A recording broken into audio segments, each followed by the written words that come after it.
Well, how many of you guys have been enjoying our times hearing from personal testimonies and hearing about what God's done in other people's lives? Yeah.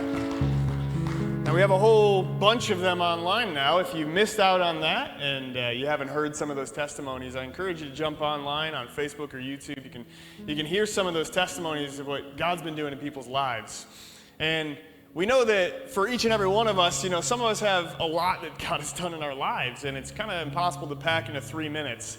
But it's a lot of fun to watch people struggle and try. So we're going to have Zakhar come and share his testimony with us this morning. If you give him a round of applause. He's got a piece of paper. There's no hope for him, but it's okay. Come on, brother. This was rewritten 5 times, by the way. It's really hard to fit into these 3 minutes. All right, so I decided to share Laura's and my testimony about overcoming addictions. I believe there are some of you here today that you either struggle with an addiction or a bondage, and you wonder if you will ever break free. And I am here to testify that God is able to set you free. He's able to deliver. He is faithful. Laura and I were invited to Word of Grace Church in 2004. We were still back then meeting in Mayfield Middle School. We came to church. We were broken. We separated at that time for about 3 months. We filed papers for divorce. Laura was living with her parents. And, we made some bad choices. Bible says that a bad company corrupts good character. Laura and I chose to hang out with some people that their whole purpose was about getting high and partying. And tell me who your friends are, and I will tell you where you're going. And you know what's crazy? The enemy, I thought I was too smart for it. Growing up in Ukraine, I thought I would never be a guy that would be addicted to anything. But the enemy is very crafty.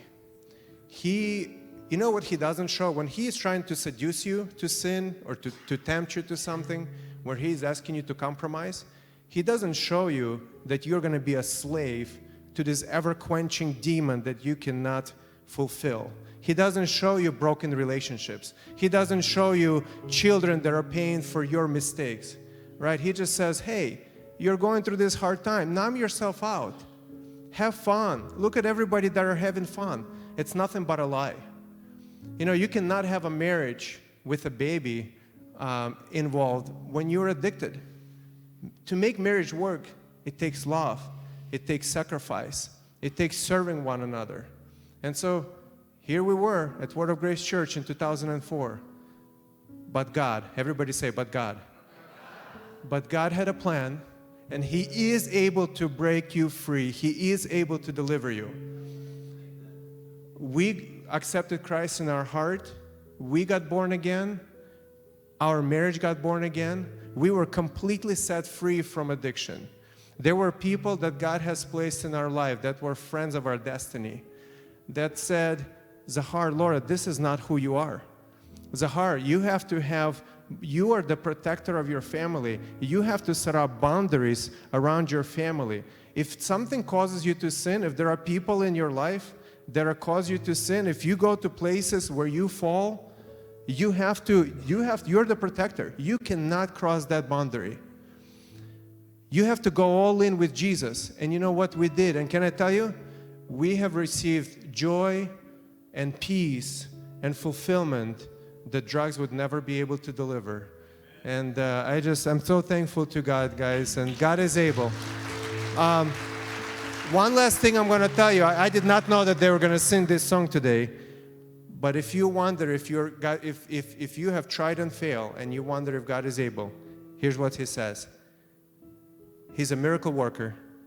He's a promise keeper. He's a light in the darkness. That is who our God is. Thank you.